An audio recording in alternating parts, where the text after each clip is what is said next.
Well, okay, everybody. Again, welcome back to our Zooms. It used to go monthly, and we're not sure yet exactly we're moving forward. Maybe quarterly, or maybe more than that. Depends what the demand is. We'd love to get some feedback. How often you'd like to see these programs?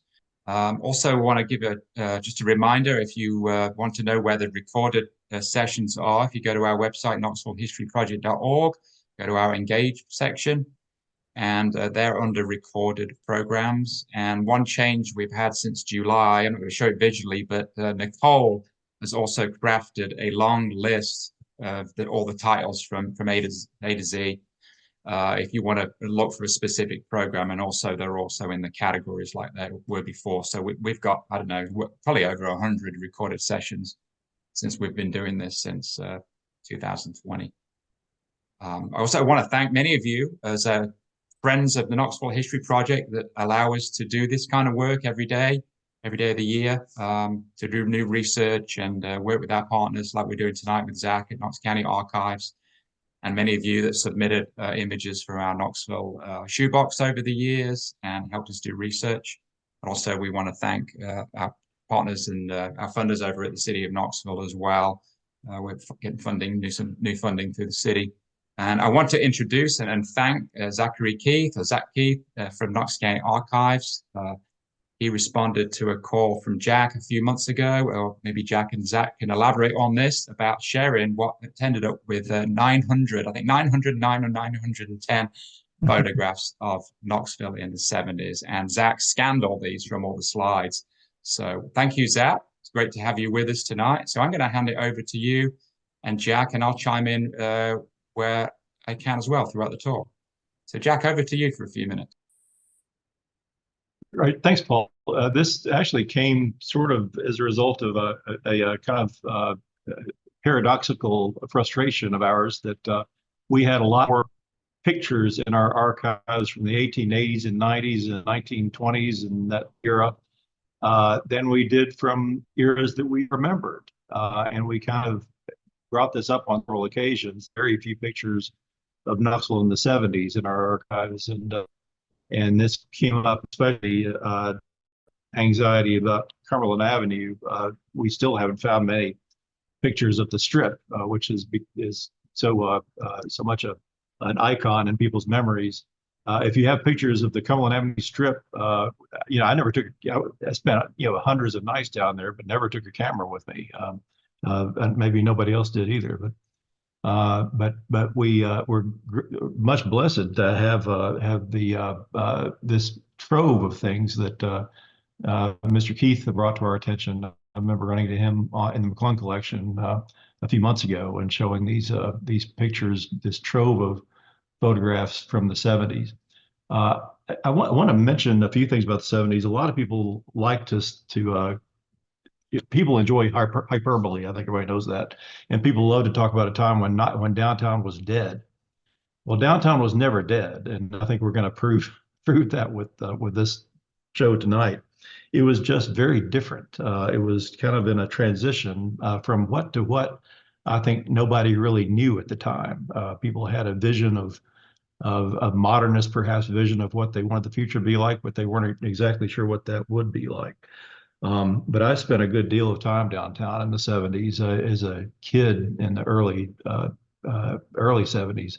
I used to ride the bus before I could drive a car, ride the bus downtown, and I would just walk around the place and was fascinated with it. I remember I loved to look for Hardy Boys books at Miller's on the mezzanine there. And one of the things that I like about downtown was it was like a Hardy Boys story, because there were all kinds of swarthy characters and mysterious figures that I could get to know a little bit and follow around some and just wonder what they were up to. And but I also went to there's a rare coin shop downtown. There were lots and lots of odd little stores. The hobby shop, I loved that place. But then later on, late 70s, I lived in East Fort Sanders, and often walked over to downtown when they were having old movies at the Tennessee Theater. So this is an era that I remember well, but it's surprising that I do not remember a lot of the things in the pictures we'll be seeing tonight. I remember some, but not all of them. But we're grateful to Zach Keith for letting us know about this really a historical trove of photographs. And Zach, do you want to say a few words just before we get started? Sure. So yeah, all these slides come from a collection in the Knox County Archives. That's actually the Knoxville Housing Authority and the Knoxville Community Development Corporation records. These were part of the Center City redevelopment that went on in the 70s and 80s. Of course, the collection goes back to the 50s when they started doing the urban renewal in the African American neighborhoods around town. But these represent the Center City redevelopment, so they're all basically just all of downtown, from the courthouse all the way down to the Gay Street Viaduct. Pretty cool representation of what the city looked like then. I'm not old enough to remember the 70s, but my mom worked downtown in the 70s and 80s at TDA, so listening to her talk about and reminisce some of the places that appear in the photos was pretty cool, and hearing other people that also remember the time has been pretty great, and just uncovering the photos and be able to share them with the public is sort of what our positions are all about, and seeing people get excited about history and sort of the collections that we have here. And of course, I'd like to thank the McClung Collection for hosting these images. It's through their digital archives that they're made available to the public. So really appreciate them and all the people that work there. I'm excited to hear what everyone has to say. Yeah, so like Zach said, almost we don't show the courthouse here, but we're pretty just north of it, a nice long shot down Gay Street. Yeah, I'm assuming this must be taken from maybe the Andrew Johnson Hotel or from an airplane. I can't tell which one, but we're looking. A lot of you may remember the Trailways bus station right there, and that was, of course, where the Whittle building is now, where actually the federal courthouse building. I'm showing my age. The federal courthouse building is right there now. That parking lot area and everything else. The Bijou is in the back, the back of that picture. We're going to see some surprising pictures of that in a little bit. But most of these buildings a lot of them are still there. Some of them are not. But an interesting picture from the mid 70s. I think the Empire Building is gone, so it's probably mid to late 70s. Jack, we didn't know what this building was in the middle, did we? The blue one, the blue and white building. Yeah, and yeah, we could have looked it up, but yeah, it's an office building of some sort of modern, probably 50s office building. It's not there anymore. The Trailway station was something that we don't have anymore downtown, and that's a 24-hour thing.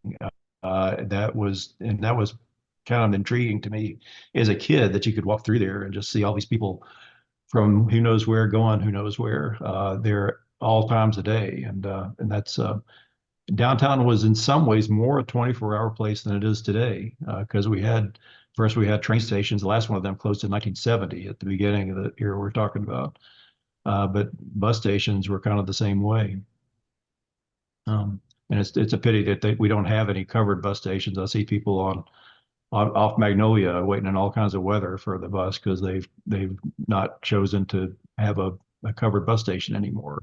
The Greyhound is the last intercity bus we have around here, but they don't do much for their travelers. But anyway, you see the old Park Bank building in the background. That's now the Embassy Suites Hotel, but they don't have a clock and temperature on top, 52 degrees. Sounds kind of like today. And actually, you do see the old Empire Building in the background between the two taller buildings. That's the circa 1900 beautiful old brick building, and we're going to see it a few more times late in this program. That's one of the biggest buildings ever demolished downtown, and we're going to see more about that. All right, a lot of you remember this seemingly unrecognizable building. This is the Miller's Building, as it appeared for about 25 years or so. before Dwayne Grieve and his allies took all that glass off. It was the Miller's building was covered with glass in an attempt to make it look modern and fancy for office use. And about 1972, and all that was taken down and it was fixed up to for ironically a more modern era. Our era wanted the old building back, so that's what we have today, and I'm glad we do. It's a gorgeous old Beaux-Arts building from the early 1900s. Was a department store, of course. And you see the old, by the way, the old what they call the gayway, that most of the sidewalks on Gay Street were covered so that you could shop without getting your hair wet. I think they were really worried about moisture in the 60s in a way that we don't as much anymore. We have umbrellas. They had umbrellas then, but I don't know why that was such a big deal. But that was all roughly 1960. They put that in, and they thought it was a way to save downtown. And Jack, I guess it's been articulated or suggested that downtown's redevelopment, renaissance really is because of the restoration of this building, right? Well, it's one. That's one. It was one of several anchors. Yeah, that and I think it was really when Dwayne Grieve and everybody. It took years to do it because they found out this building was owned by multiple owners through wills and so forth. Many of whom had probably never seen it. So it took a lot of prying apart to get control of it, and then to take it off and found out that the underside didn't look quite as good as they hoped it would. They had to restore a lot of the old caryatids, the statues up at the top, and other detail to make it look like it did in circa 1905 when they built it. But yeah, that was, I think that was a big a big flag in the sand to show that yes, downtown is being renovated. This was going on in the 1990s. This is just a little couple of blocks south of that. Yeah, these are older buildings that aren't there anymore. I'm sorry to say that this is obviously to the south of the Holston building, which was known as the Hamilton Bank building at that time. And I don't know that the Fouché building, I don't believe it's in this picture, but it's very close to where we're looking right now. The snapshot, of course, was a quick stop for there was run by Thompson, I believe. Thompson, yeah, Jim's son ran it. It started in the 30s, I think. But just a few buildings we've lost, late 19th century buildings that we've lost. Okay, and here's the we were talking about the Hamilton Bank building. It was known for a couple of generations. It was built as the Holston building, and it went out of business early in the Depression and became the Hamilton Bank building business. Hamilton Bank was one time owned by Jake Butcher in its later years. But that was a classic old building built in 1912 and was for a spell was the tallest building in town, but had not just the bank, but had FBI's offices were in there, and WROL's studios when Flatt and Scruggs were making records there and that sort of thing were all in that building. It was mainly a bank building with offices above when this picture was taken. And of course, all those buildings to the right of it, from our viewpoint, are all gone. That's where the Christmas tree is, and the Future Park extension is today. That's right. Exactly. You're right. Yeah. Okay, we're not sure where this was taken from, but it's looking down on the 100 block. Yeah, it could be somewhere in the vicinity of the hill where the Catholic Church is, or the who knows for sure, but yeah, Sturkey's was still in business then, and Sturkey's was claimed to be in the 1920s the biggest furniture company in the world. They had they could say that because they had more than 60 stores, but this was their world headquarters. Their stores were mainly in the Southeast, but they were very well known in almost every city in the Southeast. And they were still in business until about 1980, I think, and the building was dead empty for 20 years almost, and it seemed like a major challenge, but was fixed up by Lee Birch and has been residential ever since then. In the background, you'll probably recognize some like the Commerce Building to its right, and the Emporium building over to its left. And those are, of course, fixed up and in great shape. The building right next to the Sturkey Brothers building is a building that's not there anymore. That's the red brick building between, well, that one too, but the one right next to Sturkey's, immediately to the left, that one. Yeah, I just realized that is the building, that was the WROL Studios building. And it burned in the mid to late 70s. That's where they had the Midday Merry-Go-Round. That was where the live Midday Merry-Go-Round shows were from 1936 to 1954. And it burned, and now there's just kind of a trace of that facade still there. Kind of the braces of it are still there, and we can point to it. And it's now just a very deep courtyard. This is, of course, the block that was built up in 1919. So most of these buildings have lower floors. They were originally the first floors. Sturkey's was built after that, 1925, I think. So it was actually built to meet the new level. But the other building, Paul, you were pointing to earlier, that's not there anymore, and I'm very sorry that it's not. Joe Parrott's got a whole series of great paintings of that building. That's the old railroad station headquarters building. That was built for the old East Tennessee, Virginia, and Georgia railroad days, and the Second Empire style, which is kind of a rare architectural style for this area. But that was one of two buildings that served as the railroad station headquarters. After Southern took over ETV&G in 1896, they used it as office buildings. But I think by the 1970s, they decided they were both liabilities, and they just tore them both down. I don't think Knoxville had anything to say about it. Yeah, this is that comment about WNOX. That was the Gay Street headquarters of WNOX when Lowell Blanchard was host, when he was from Chicago. Interestingly, he had a country music show up there, but he came down here and really enlivened live radio in Knoxville in 1936, and was really a beloved figure here for many years until his death in the 1960s. But that was the WNOX Gay Street Studios. They moved in 1954, thinking they were following suburbanization up to Whittle Springs, and they found out they never had nearly as big crowds up there as they did when they were down here in this kind of modest-looking building on the 100 block of Gay Street. All right, here's just a great crowded shot of 1970s cars and Field & Furniture, which was back, I think it was back on the 200 block. That was lost to Summit Hill Drive, and you can see the Commerce Building in the background and the Sturkey Building, but we're looking north on Gay Street. Good crowded shot that looks like it could be New York at that same era. Okay, I love this one. This is a great shot, and Zach and I talked about this. It's hard to picture this today. We'll see a picture of it, what it looks like today, but we're right now, the 200 block of Gay. So we were just where we were looking down at it, looking up Commerce, which today would be across from the Visit Knoxville office. Yeah, this block does not exist anymore.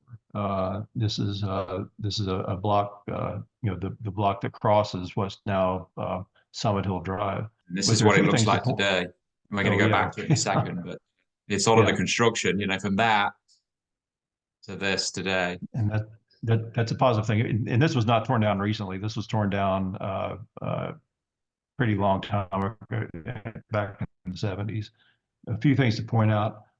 One was, well, actually the earlier picture, there's a bridge. I guess we'll see it in a later image, but we're looking up close at the Gay Theater, and there is there's a bridge over there. Yeah, that's interesting. A lot of people, I don't remember that bridge over Commerce Street. I think it was built in the early 60s and torn down probably in the late 70s.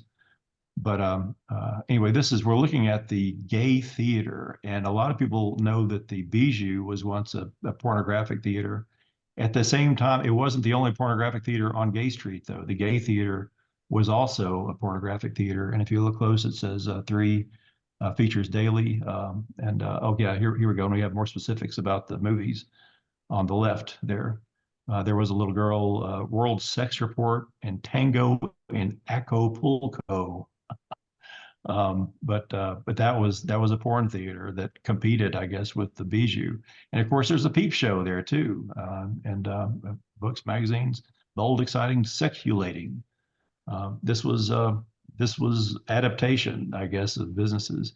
A lot of old theaters, by the way, were trying pornography in the 70s because people weren't going to theaters as much because they had TVs at home and they want to show things you couldn't get on TV, and that included pornography.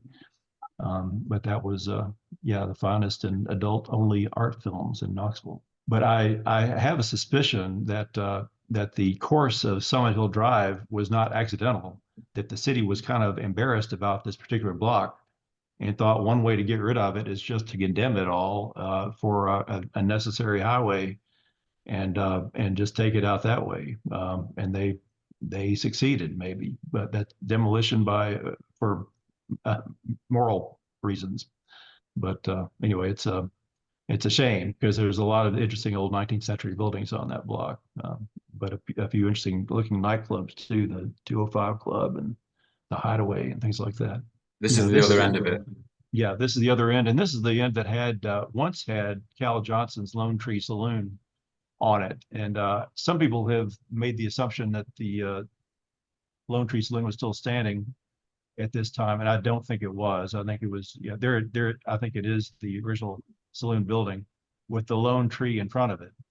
That tree that interestingly died just months after Cal Johnson himself died. The man raised in slavery, he made a fortune in business in Knoxville. But that was his Lone Tree Saloon. It was where he welcomed everybody. It was not just for, I think he had mostly a white clientele there, but he welcomed everybody. It was replaced by a Polish immigrant's shoe shop later on, and he decided that building was not fit to last very much longer and tore it down and built a smaller building, or a building on that side, more modern building. But we looking down, that's a great much older, obviously the 70s shot. All right, here's another picture, and this is recognizable because a lot of these buildings are still there. I think almost all of them, except for the railroad headquarters over on the right side. But you see, it's a lot of lone places. You see Harold's Deli back there. Harold's Deli was always kind of a stalwart through thick and thin for downtown from 1940s to the early 21st century. Harold and his wife Addie Shersky ran Harold's Deli, kosher style deli there, right there. It didn't change it much over the years, and we all loved it. By the way, our headquarters, our world headquarters, are right on the right side of this spot in this old building. We share our building with Dave Dewhurst and his people, Mark Hines, who work just upstairs, and Harris Woodhull's place is right next to us. So it's a great place to work. We're kind of down in the old pre-1919 bottom floor of this building. Hey, across the street looks a bit different today, doesn't it? It sure does. This is a surprising picture of the Commerce Building on the left and the Urbori Building, which is now looks very different, but it's the same building. This is the building that was Lawson McGee Library in 1885 when they built it. That's what it looked like then. It had a gable up on top. It's funny how often they just took off the gables at some point. But it was Lawson McGee Library for about 30 years. Later, kind of taken over, bought by the Italian street vendor who had been working there for years, Fiorenzo Urbori, and he made it the Urbori Building, made it his own building, but kept. I love the story that back to the previous picture, Paul, that he kept his place there alongside the building on the about where that Erlin Furniture Company sign is. He had a long lean-to shack that was there for probably 60 years or so, selling peanuts to people coming and going to the train station. But he bought the building, but didn't move into it. He rented it. He kept selling. He'd done it very well with selling peanuts by the building. He just wanted to, basically, he wanted to buy it so that nobody would kick him out of his out of his snack shop there. But he rented the building and made, I think, a nice little fortune for his family. That's a great sports car there. Paul, do you know what that is? I don't know if it looks British to me. Like an MG midget, something like that, maybe. Yeah, could be. I used to work for an MG car part center in the early 90s, but it's been a while. Oh, no kidding. Yeah. We've got a lot through to get through, so we will speed through some of them. But here's a view from the other side of Summit Hill, right about where that new crazy statue is going on the Cradle of Music Park. That's just about to go in, apparently, according to news this week. So you may be there's that road that doesn't go through now, but you may be walking there if you're going down crossing Summit Hill, because both sides of Gay Street pedestrian sidewalk are going to be closed. So I guess we'll be detoured around that new platform. It's a cool photo nonetheless. And here's looking down, I guess, from one of the new TVA towers. So this is obviously, I think, Zach, maybe 1978. I didn't date these photographs. A lot of them are 74, maybe some are 75. I think some of them may be 78. But this is a neat vantage point from one of the brand new TVA towers. This is actually looking east on Commerce. So today we would feel like that we're on Summit Hill, and that's the bridge that we were talking about earlier, connecting, I think it's an old bowling alley over to what we believe today is still the Visit Knoxville office. And you can see the sign on the far left, Commerce and Market. So just behind us would be the old Lawson McGee Library. Oh, someone says the sports car was an Austin Healey. Well done, Mark. Thank you for that correction. Yeah, looking east on Commerce Avenue. And then that's a photograph I took a few weeks ago from maybe a little bit further down the hill at the old current Visit Knoxville. So over the years, from when we were looking at it in the 70s, this intersection has changed quite a bit. And I think the next one is looking west up there towards the old library. Jack did look up. There was supposed to be a bowling alley in one of these buildings. I'm not sure. Maybe it was the one that connected to the bridge. We're not sure. And if you look up the hill and you can see that truck just to the right of it, you can just see the roof line in the corner of the building from the old Lawson McGee Library. I'm sure some of you remember that marble building. But this is a bit of a mind bender from today's standpoint. This is back down the hill. We're still in the middle of Commerce Avenue today. We would be in kind of hugging the left side or the south side of Summit Hill, looking up to that intersection. And I think we've got a couple of other vantage points. Yeah, again, looking west, we're looking west on Commerce. Commerce doesn't exist anymore, apart from a small section by Marble Alley Lofts. This is a today picture, or a few weeks ago at least, from about the same vantage point. Again, going back to it, downtown looks very, very different. And again, even further east, looking from State, I think probably State and Commerce is where we're looking at right now. It looks like a right tight cluster of streets. Yeah, you'll notice the Bacon and Company and the building next to it are both still there. Yeah, that's right, Zach. Jack and I were looking at this earlier, and it's great. It's just totally different, isn't it? It's just totally different today. It's so open and much more attractive, I think, than what it used to be. And I think on the right side, if I'm not mistaken, that's the old fire station that was on Commerce. We see that, I think, from another photograph. Yeah, that's right. That's the firehouse. And I think the John H. Coleman company logo is still the same, like 50 years later. I think they still have the same colors on the vans. Basically. Yeah, someone says John Coleman is around. Mark Hill says he's not seeing the slides. Mark, I'm not sure why you're not seeing the slides. Hopefully it's come back for you. All right, I'm back, by the way. Back, good, Jack. Well, you're back on Wall Avenue with us, looking towards one of your favorite buildings of all time, I think. Am I not correct? Yeah, the old terminal building. I just love that that Art Deco bus terminal building. Basically, is what it was. Built in the 1920s, I think, was there until they tore it down after a fire in the late 70s, I think. But it's a shame it's not there anymore. It's that big, and it's just been a gap on Gay Street ever since then. But a terminal building, it was a bus station, but they had also like a mall inside. They didn't call it that, but the arcade was in there where they had barbershops, beauty parlors, and all kinds of snack shops and so forth. But any reason why it wasn't rebuilt? Well, yeah, we just didn't build buildings like that anymore in the 70s. But that was a gorgeous building, we by this time Grailway and Trailways were the only two bus lines, and they were both split off and had their own places anyway. So it didn't have the need that it did when it was built in the 20s. But it stretched all the way back to State Street. When people read Cormac McCarthy's Suttree, this is one of the places that really confuses them, because Suttree frequently walks through the terminal building, the Union Terminal, and talks about what it smells like and so forth. And people got to think, what is that? But there's at least one scene where Suttree walks from one side to the other, down to State Street. But there were not just two bus lines. There were several that got together there, and it was open 24 hours, but a great old place. And it was used as a symbol. And we got a picture, don't we, Paul, of the St. James recording sessions. Well, we'll come to that in a minute. This is a view, of course, of it being demolished. And if you go to that spot today, that gap is still there. 50 years later, they still haven't fixed it, Yeah. And you can just see the Cal Johnson, the tip of the Cal Johnson building in the foreground, background. Yeah. There have been proposals for it, but nothing has happened. But for 50 years, that's been a gap. And here we see other demolition going on, especially for TVA towers in the early 70s, probably early mid 70s.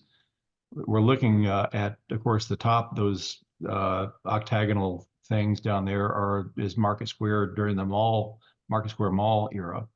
That was when it was already kind of, badly weathering. That very modernist 1960, everything looked great and for a few years, and then concrete just doesn't weather well.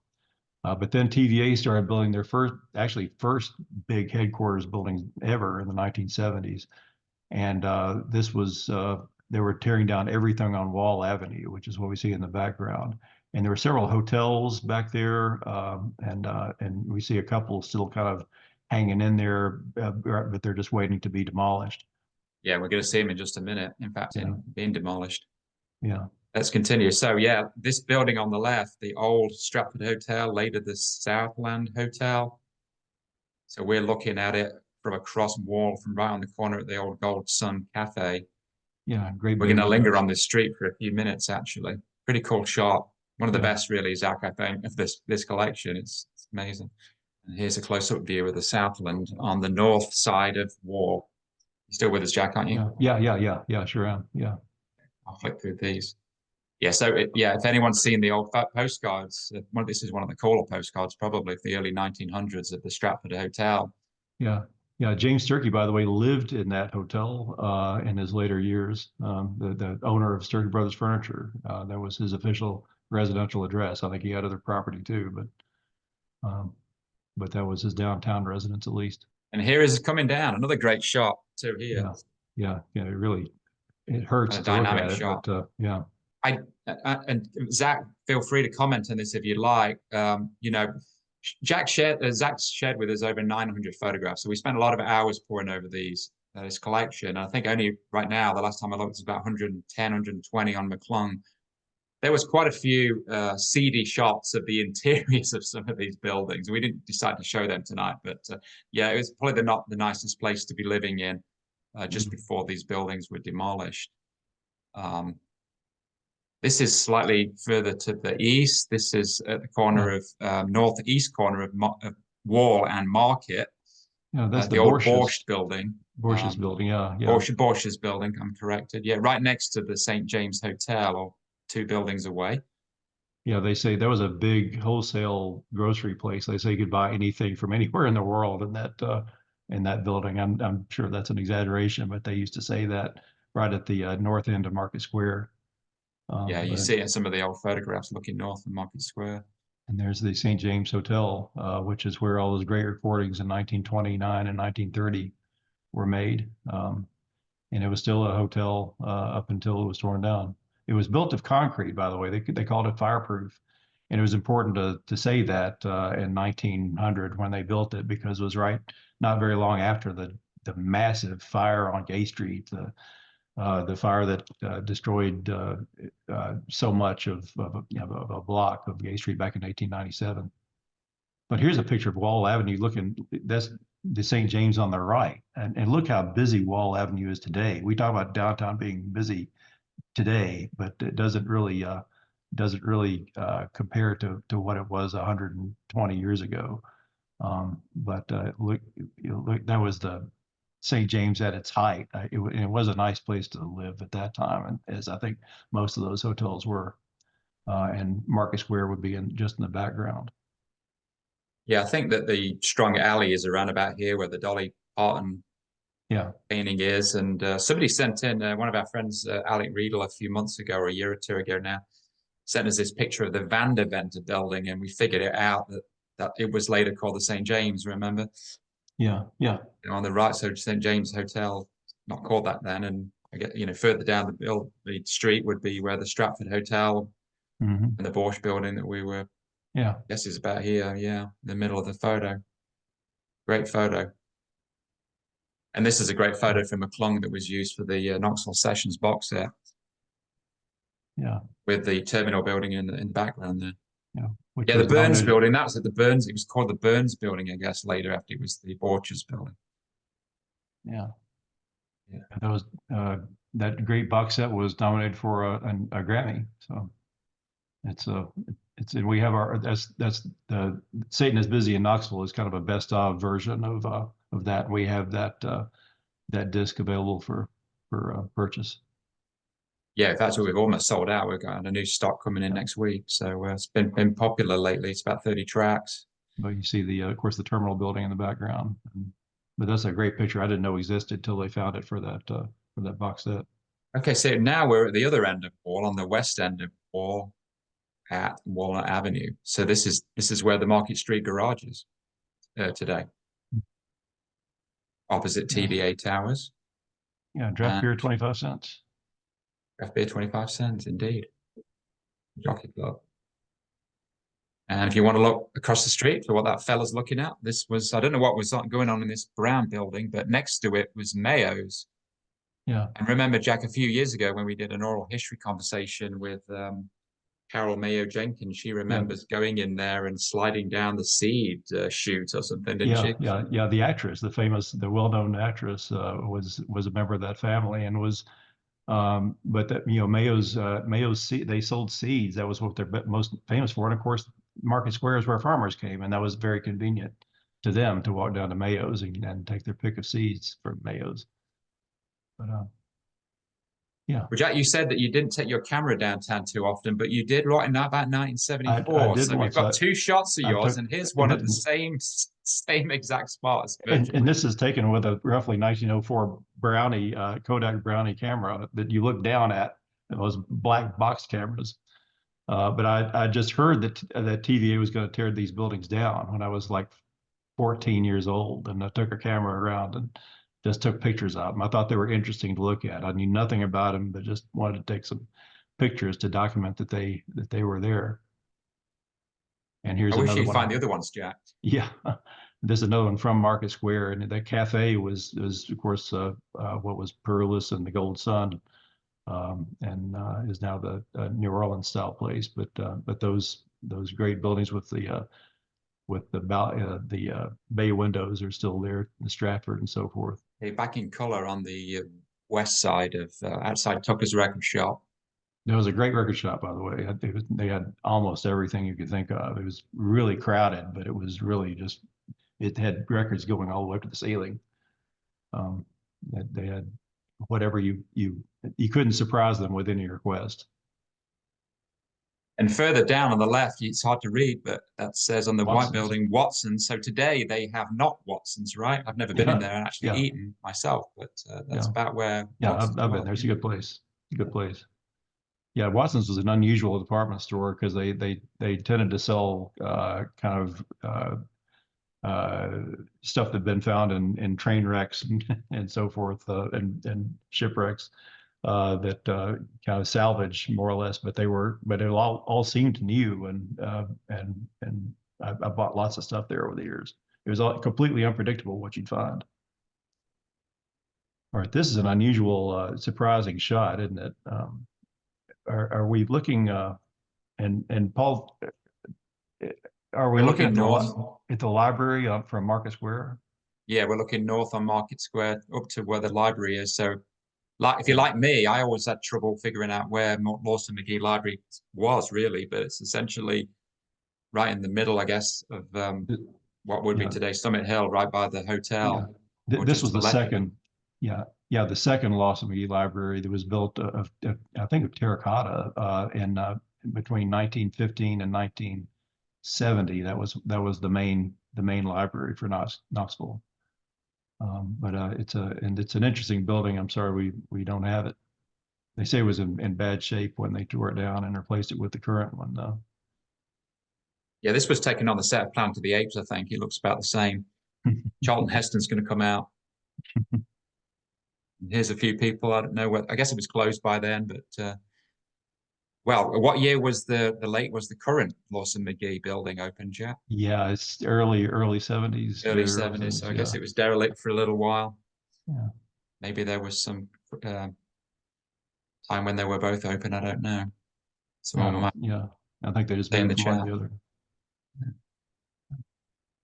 So again, judging by that shadow, we're on the western block of the TVA Towers, looking down on where the Crown Plaza Hotel is today, right next to the church. You know, the old St. Mary's School has gone. Some of the other apartment buildings have gone. McClung warehouses and the railroad The building. McClung warehouses on the far left. Yeah, there's an old terminal building, I guess, along the railroad tracks that has gone. So I think we've got a section of staying on Summit Hill, on Old Gallows Hill. And if anyone's heard of Hickey Place, or before then it was Spruce, it's now Cafago. If you've been to the KHP's previous building at the Carpenters Union building, this is on the corner of Locust and Cafago today. You would find caution tape because they've just put caution tape around Carpenters Union. We'll see in a minute, but it's going to be demolished like in the next week. Obviously, we're looking east towards the back end of the Catholic Church. Here's the view that I took a few weeks ago. Again, that building on the left, the Carpenters Union building, built in 1940, is going to be torn down. Somebody already asked us this week, why is no one doing anything to save it? Well, we do know someone that was trying to buy it, but it just couldn't afford it. It was very expensive to buy. You know, money rules, unfortunately, but it's hopefully going to provide new places for people to live, and hopefully it'll do nicely on that spot. But we enjoyed being there for what, 5 years? Yeah. Yeah. Great place on the inside. And it was built by carpenters, so yeah. Yeah. This is at the end of that row. This is Walnut, looking north on Walnut towards the church. And again, the kind of modern day shot. Go back to it, looking north up towards the church. That building on the left, Beretta Tile Place. I think you said, Zach, or maybe Zach, you told me that it went down to Sutherland, where it still is. I think from there. It is, yeah. Yeah. They've closed now, but my grandmother was the accountant there for like 40 years. Oh, really? Oh, so it's not even Yeah. open on Sutherland anymore? Yeah. No, I No. think it's a storage facility for river sports now. Yeah, that was Okay, right. That makes sense. Yeah, I've seen river sports there. yeah, it was an Italian-owned place, and it was interesting that the Italians liked that hill because it was near the Catholic Church. I think there are more Italians per capita on the hill than anywhere else in town. Okay, this is on the west side of where the Carpenters Union building is. This might surprise viewers a little bit. That's the Tennessee School for the Deaf, or when we were looking at this, when this picture was taken, it was the old City Hall painted white. Feel that brick wall on the left is probably still there. It's an LMU parking lot now, and on the right would be where Summit Hill Towers is. It might be confusing though, because that road doesn't go straight through anymore. No, it doesn't. Yeah, no, it doesn't. It dead ends. Yeah, Summit Hill goes through, and it doesn't intersect with, on this side at least, with that street. Here's an aerial view looking down. So here's the Carpenters Union building that we were just talking about. The Eagles Club is still there, of course, on the left. back next to, there's a gravel parking lot on the west side of the Carpenters Union building, and somehow there was an old apartment building, old building squeezed on that corner. And then something very similar further to the east. That's all gone away. Yeah, there's several apartment buildings on Summit Hill. You can't tell it's a hill. It's a fairly steep hill we're looking at here. You can see the escarpment down at the bottom that goes down to Jackson Avenue. And you can just see the skeleton of the first TVA tower going in here. Look. Yeah.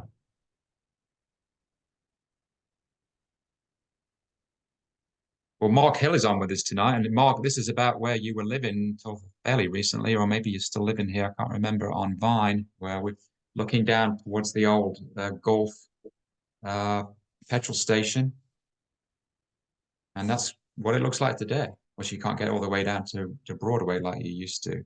There's another aerial view. Carpenters Union building is right on the far right. So LMU parking is still here. I think the road on the far left is Oxford Street, because that was eclipsed by Summit Hill, or at least was taken out. Part of the Summit Hill redevelopment. Where all these surface parking lots and far right, that's all Summit Hill Towers. And this is the old apartment building that was down on the corner of Locust and Oxford, as I was just saying. So this is right in the middle of Summit Hill now. It's one of the big buildings that went away. These are a bit mind benders. This is be looking east up Summit Hill. What will be Summit Hill today? Can't get your head around that? Why the TVA Towers is right over here? It's just the angle of the photograph, really. Yeah. But here's back up on Locust and Vine, and again, this is where there's new kind of condos are on the top of the hill there. But we and Zach scanned in some pretty interesting houses, giving a glimpse into how life was up there in the mid-70s, and this is what that sign says. You want to talk about it, Jack? Unauthorized cats will be removed at owner's expense, or cards. Yeah. I guess it's unauthorized. That's a little crazily spelled. Yeah. Maybe they got a little yard sale. I don't know. Yeah. You can furnish apartment for rent for sure. Here's looking down on East Vine, almost that corner where we were talking about the Lone Tree Saloon. And when I started working with Jack at the Carpenters Union building a few years ago, he was telling me that if you look down Vine and then look down towards Summit Hill, you can see the old line of Vine Avenue. And I didn't quite know what he meant, but I walked down it and I could see, but it's really obvious on this photograph. Yeah. That's all Vine back in the 70s. Yeah, it looks like a bit of a dogleg now. That comment that these houses were beautiful, and that's true. That Summit Hill was considered a prime place to live in the 1880s and 90s, and a lot of wealthy Knoxvillians lived on top of the hill, and that was a very stylish place. Here's the Gulf Station, and I think a bit of a genius move of Sanders Space architecture is that they turned this into a brew pub and kind of kept the basic shape of it. Balter Beer Works. That's a great example of adaptive reuse, I think. It's just around the corner, back in the 70s. Yeah, this is a complicated corner, isn't it? Because it used to have South Broadway was split off from Broadway at Henley Street, and that's what we're seeing there. And also, of course, the L&N on the right side. It had not been closed very long. They had their last passenger train in '68, I believe, from the L&N. But of course, you follow Henley Street back around, very different place. And there were businesses that would have their front on Henley Street and their back on South Broadway, much farther down in elevation. And for the eagle-eyed view over in the crowd, on the far left, you'll see that the fireman statue in its third position. First, it was at the county courthouse, then it went to Emery Place, then it came here, and then it went across the street. And it has a wreath by it today, actually. So today, it's memorializing one of the firemen or all of the firefighters that have died. And here's just around the corner. This is a great shot of the old City Hall. And again, the eagle-eyed viewers, what's right on the lawn is that Vietnam memorial statue that's now on the other end of town at the other, current day city county building. That was designed by or repurposed or designed by Arnold Schwarzenegger. Jack, do you recall? Yeah. Yeah, it was he had apparently just a few days to design a statue that was fitting to welcome a general back from the war. But the war was still going on, and there had not been many Vietnam statues in America at all. And he designed this to be kind of a sort of an abstract characterization of an eagle with a broken wing. This was the idea. But that was finished and fashioned in 5 pieces that fit together like a puzzle, and that's the way it still is. You can look at it on the lawn of the city county building. Someone was asking about, isn't that the dental school today? Dental was the old deaf school. I'm not sure about dental. Yeah. No, it's the LMU law school. Law school today. Yeah, that's right. Yeah, LMU. Yeah, Duncan School of Law. Okay, we're back on the basically almost above Main Avenue right now, Main Street, looking north over Lawson McGee. There's Lawson McGee there in the bottom center. The Walnut Building where Yassine's is in the bottom. You can see St. John's on the bottom right. What's interesting, Jack and I were talking, is the buildings across the street from the library are all gone because that's where the Hilton Hotel is. Up on you got the YWCA, which is still there in the right of center. I think that's the old Cumberland Club. We'll look at that again in a minute. We might be incorrect about that. You go over to the far left, you'll see the YMCA. So right opposite there, all those buildings have gone away, and they're all that's the Walnut Locust Street Garage now. And then right at the top of the picture, that's that old apartment complex right next to the old City Hall that we looked at up on. Well, Oxford Street would be behind it. I guess Commerce Street would be in front of it. And here's looking west. And sorry, still looking north. Yeah, those interesting little buildings that are gone, disappeared when the Hilton was developed. And here's looking west across Walnut, taken, I guess, from outside of a window on the Tennessee General Building. Jack, I don't know if you want to add anything here. Yeah, we puzzled over this some. This is an alley shot, right? And this is the back of the YWCA. Is that what we decided? That's what I think it is. Yeah, and this is today. That's still a surface parking lot. They don't they don't park like that on a Sunday morning when they're going to St. John's for sure. Yeah, not 3 deep anyway. Yeah, that's obviously an attended parking lot. That's how they used to park cars to maximize it. But you had to have somebody to get into the car and drive it, get it out for you. I guess what we were confused about, because if you go down there today, where this red brick building is, there's a parking garage, and on it there is a Knox Heritage sign saying it's where the old Cumberland Club is. Well, we have a postcard of the Cumberland Club. I'm not sure if that's the same building, and it doesn't really look like it. So I'm confusing myself a little bit there. If anyone has any comments on that, whether it was changed or it was in a different spot from the postcard, maybe it was. Maybe it moved, I don't know.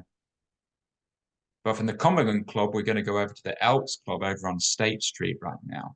Yeah, I remember that building. This one? Yeah, you can see the elk, the elk head there. That's where the manager of the Tennessee Theater often lived in the Elks Club. This was right across the street from the theater. In case the theater caught on fire or something like that, they could respond to it quickly. So here's one of the old postcards.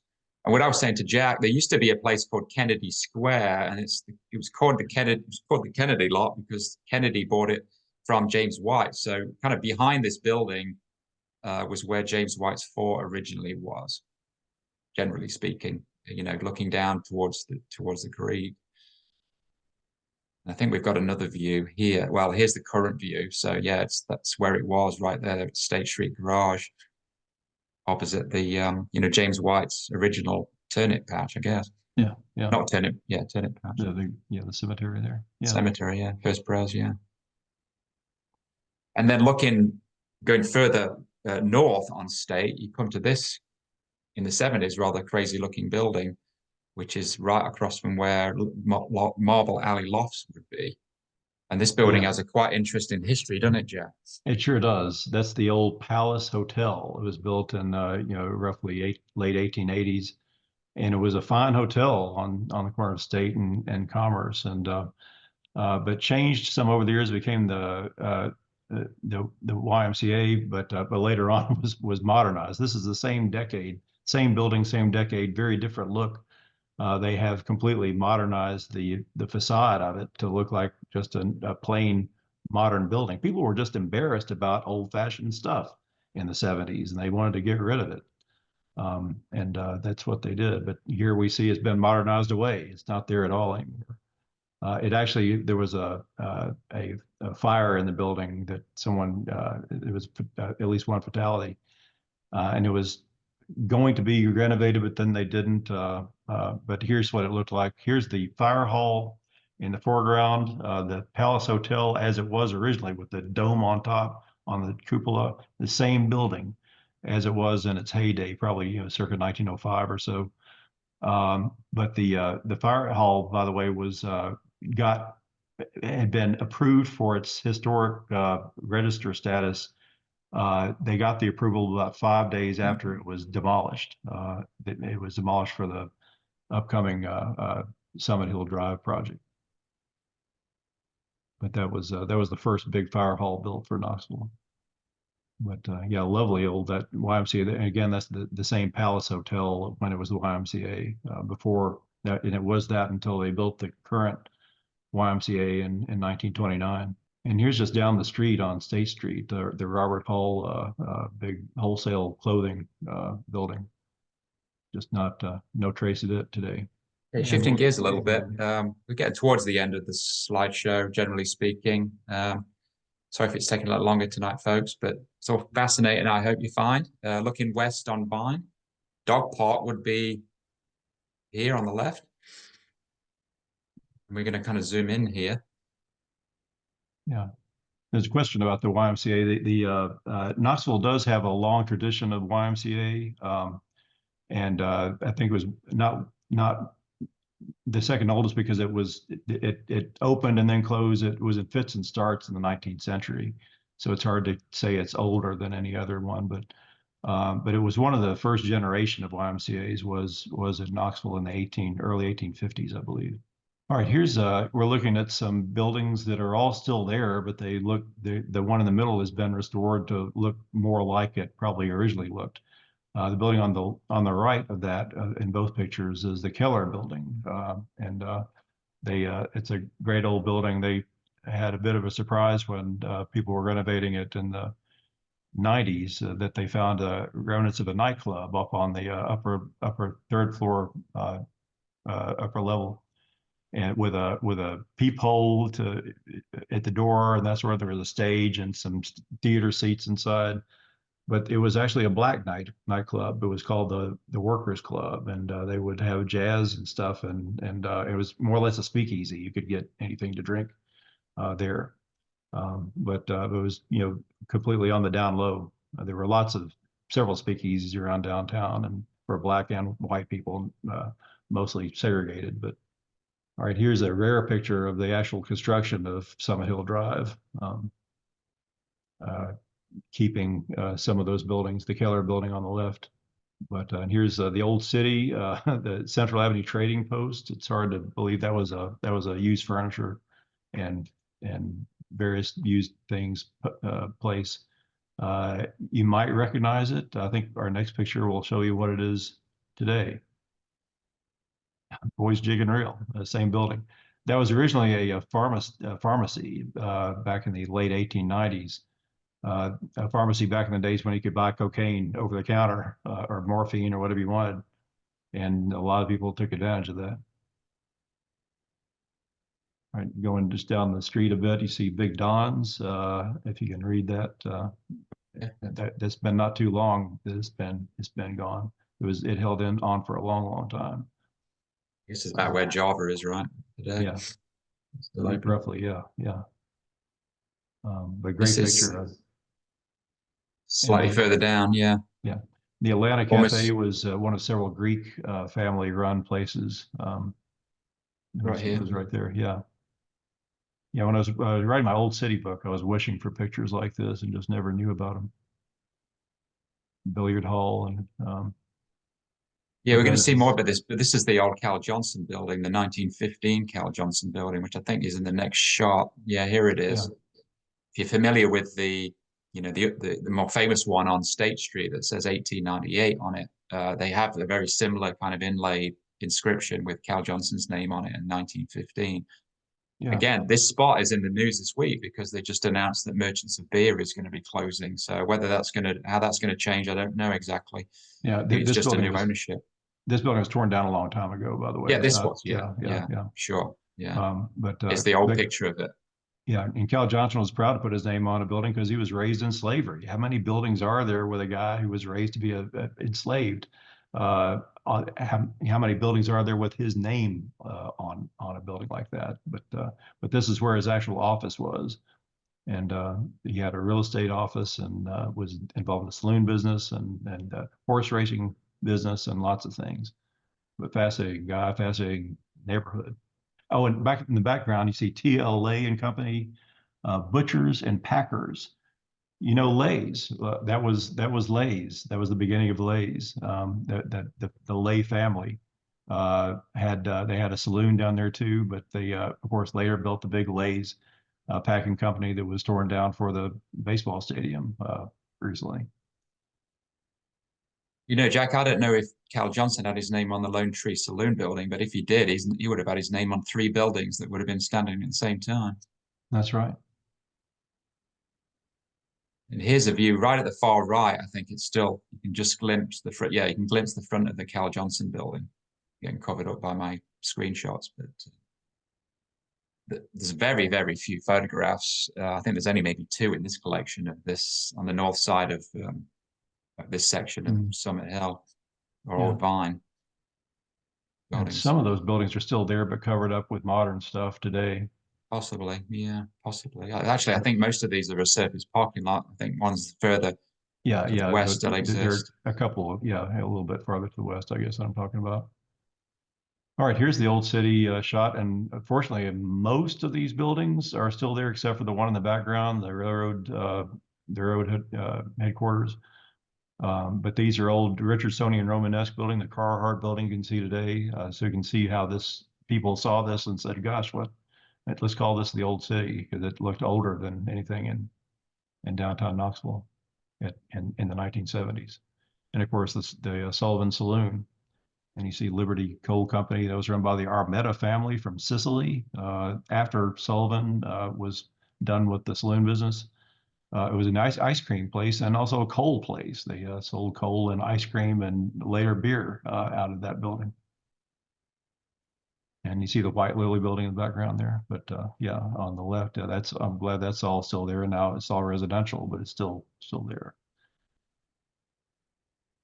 Next one, yeah, I'm looking down Jackson, JFG Coffee, and this building on the right is the Atelier building, isn't it now? I think so, yeah. Or the Daniel, or one of the two. Yeah. Atelier, I think. Have to strip off that siding to assure ourselves of it. Oh, good old Carmen Ghia. I had a Carmen Ghia. I love the looks of those. Well, we're back on market. This is getting towards the end now. The old Kern building. Yeah. I never heard of it called Vernon's before, but Vernon's was there for just a few years. I think it was like a drugstore, but I don't think they had a pharmacy. They've got a beauty and health store, and they also did photo development and that sort of thing. But east on Unit Mall. This is the corner, the little awning of the Union. The Daylight building. The Daylight building, sorry. Yeah, looking down towards Market Square. Yeah, people didn't realize what a great building that was until they stripped all the paint off and found out, gosh, this is copper down here, and this is a lot of this glass, and it's amazing building. It's now fully renovated. This, of course, where the bookstore is, and J.C. Holdway and all that. So there's a building missing right behind the Kern building, and we're going to take a look at it in just a second. Yeah, it's right here, the old Roxy Theater. The Roxy Theater, yeah. It was torn down. It was actually disassembled and reassembled up in North Knoxville, up near Walker Boulevard. where it was until it burned down about 10 years ago. But that was the old the Roxy Theater, which was kind of an exploitation. It wasn't exactly pornographic, but it was an exploitation sort of theater that kids would dare each other to go to in the 1930s and 40s.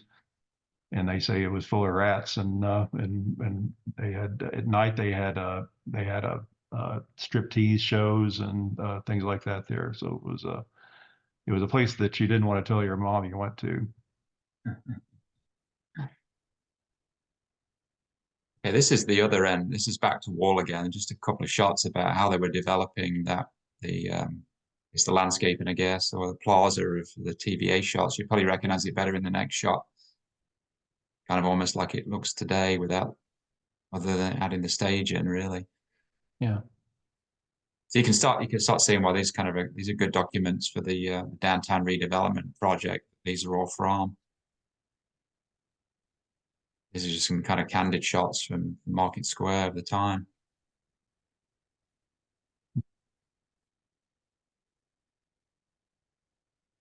If you can buy a hamster on Market Square today, but good then. Or a germ, whatever it is. Rabbit, I think. Oh, rabbit, yeah, guinea pig.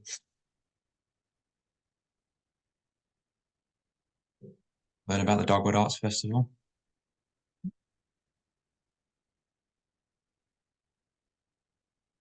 Take a lonely walk underneath the toadstools.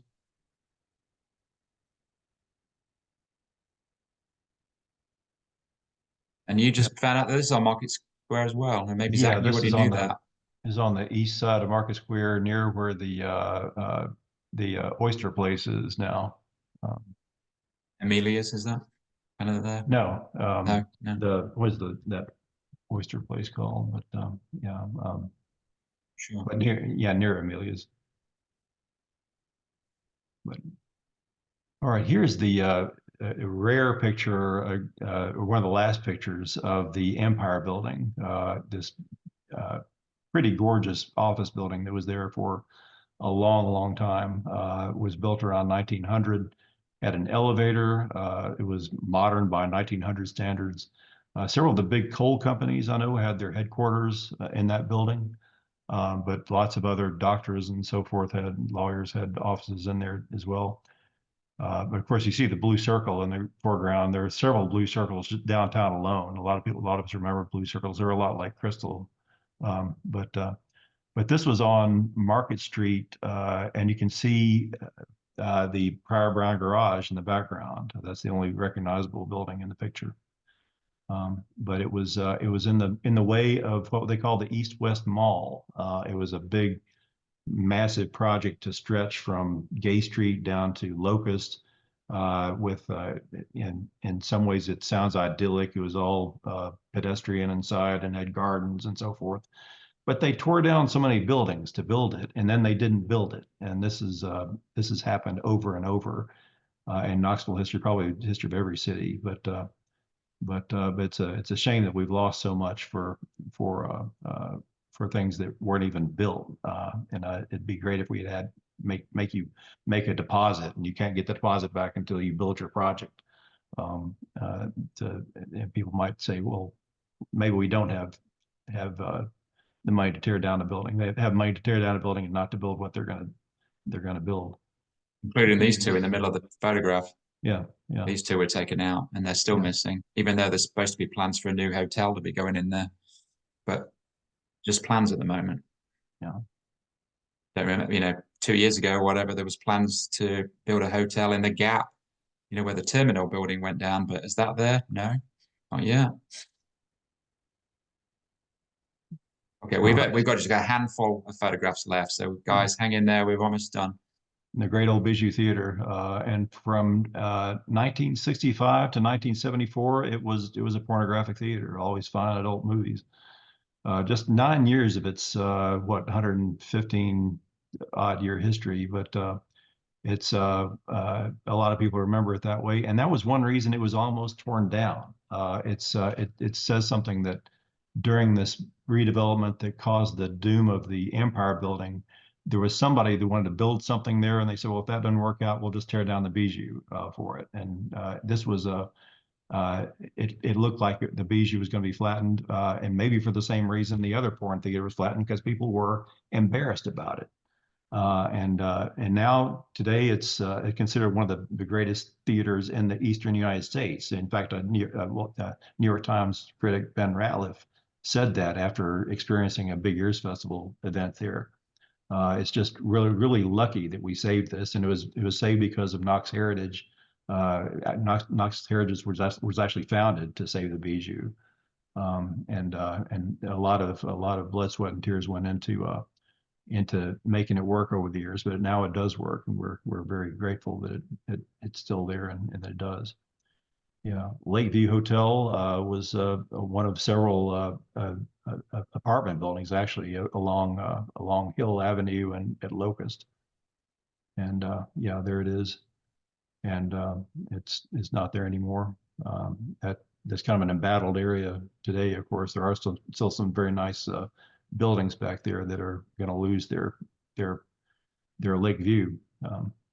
But all right, this is a puzzling picture. I didn't know that the Blunt Mansion was ever stripped down like this, but here it is, and this maybe some of you all know what happened to it, because it had been painted earlier, and of course later it's painted again. But these both So these pictures. I sent these to the director of Blunt Mansion, and he hadn't seen the pictures either. And I found some newspaper articles that discussed it, where they were trying to get in more of an original color to it, and they stripped really? it down.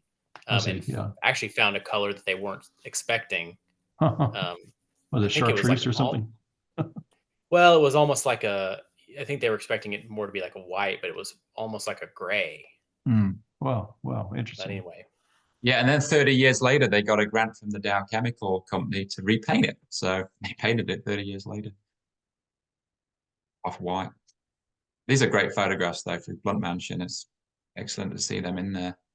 And this is really the last little site we're going to. Yeah. Anyone remember this strange, unusual little water park? I do vaguely, but I had to look it up. And actually, I knew slightly the architect of it. This was designed at the same time they opened the Hyatt Regency Hotel. They wanted some kind of a feature, a city-owned park, to be an impressive park near this brand new modern hotel that had a modern design. So they hired Bill Oliphant, who was the landscape architect, to make this design for a fountain, an unusual fountain that was going to be called the Four Seasons Fountain. And it was built about between 1972 and 74, and was there for about 10 years. And people started saying, well, nobody's using this thing. And it was kind of falling into disuse already after only 10 years or so, and the concrete was cracking and so forth. But that whole area has been kind of problematic because it's hard to walk to, because there's not pedestrian access to the hotel to this day. So that was one issue with it. But that's an interesting kind of a brief blip in architectural history, is the Four Seasons fountain. I'd like to go back to this photograph and point out a couple of things. Looks like the city-county building is under construction on the left. The Plaza Tower is under construction. You can just see the main cabin, I guess, of James White's fort, which has only been there about 10 years. And you mentioned about people not wanting to walk there, Jack. I'm not sure people want to walk there today, because I know one of the cheapest places for monthly parking is James White's fort, but it's brutal. People have told me, walking across the viaduct in the winter when it's windy, it's not fun. No. Huh. So I've heard from a few people. So, I meant there, and also once you cross Hall of Fame, there's not much pedestrian connection. No. And these four photographs, they were shared with us through the shoebox, I think during the World's Fair, 40th anniversary of World's Fair, when we put out a call. So these are definitely shoebox photos, very rare photographs, really. But it's nice to see that beautiful one from the Knox County Archives. And goodness knows what's going on with the the old Hyatt. I guess that's Should that be saved? I guess I don't know. That's leave you individually to think about that. All right. So these are the last two photographs. This we were just Zach and I were chuckling over these a few weeks ago.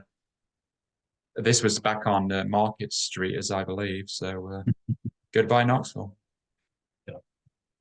Do you remember what that business was? Was that opposite? You know, the blue circle. I can't remember now. I don't think it ever said. Some of No. them were not identified, so some of them yeah. are difficult to tell. Well, that's it. Yeah, thanks. You know, there are a lot more. We could do another 10 of these, and maybe we will someday.